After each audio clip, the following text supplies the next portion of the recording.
আমরাই জানিয়েছিলাম এই সপ্তাহে চাকরিহারাদের সঙ্গে বৈঠকে বসবেন শিক্ষামন্ত্রী ব্রাত্য বসু। আগামীকাল অর্থাৎ শুক্রবার বৈঠকে বসতে চলেছেন শিক্ষামন্ত্রী ব্রাত্য বসু।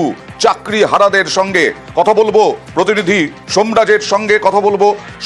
সোমরাজ, কাদের সঙ্গে চাকরিহারা যারা আজকে আন্দোলন করছেন, প্রতিবাদ মিছিল করছেন, তাদের সঙ্গে সবার সঙ্গে বসবেন নাকি একটা অংশের সঙ্গে বসবেন, কি খবর আছে?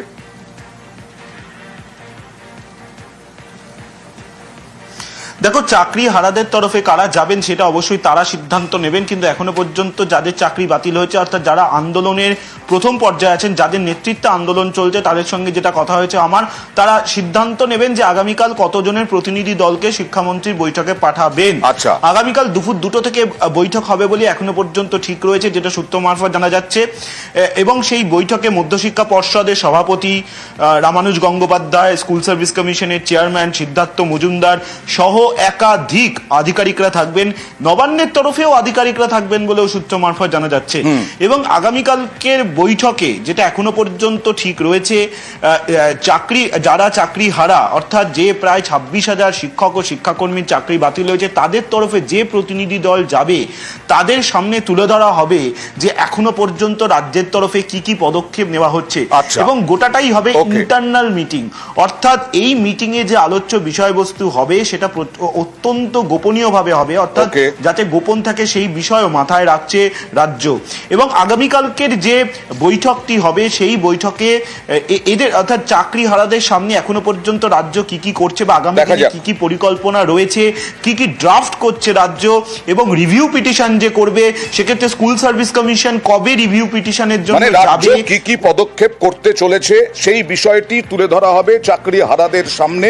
এবং তার সঙ্গে সঙ্গে আগামীকাল আবার চাকরি হারাদের এসএসসি অফিস অভিযানও চলবে।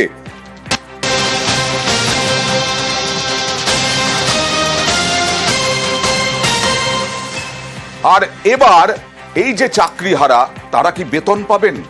বেতন নিয়ে একটা ধোঁয়াশা রয়েছে, কারণ চাকরিহারাদের মাইনে দিতে আইনি পরামর্শ নিচ্ছে এই যে চাকরিহারা যারা অনিশ্চয়তার মধ্যে আছেন, তারা কোন মাসের মাইনে, নাকি এই যে 3 মাস অপেক্ষা করতে বলেছিলেন 2 মাস মুখ্যমন্ত্রী মমতা বন্দ্যোপাধ্যায়, সেই 2 মাসের স্যালারির জন্য চিন্তা ভাবনা চলছে, আইনি পরামর্শ চলছে। সম্রাট, সংক্ষেপে জানতে চাইব।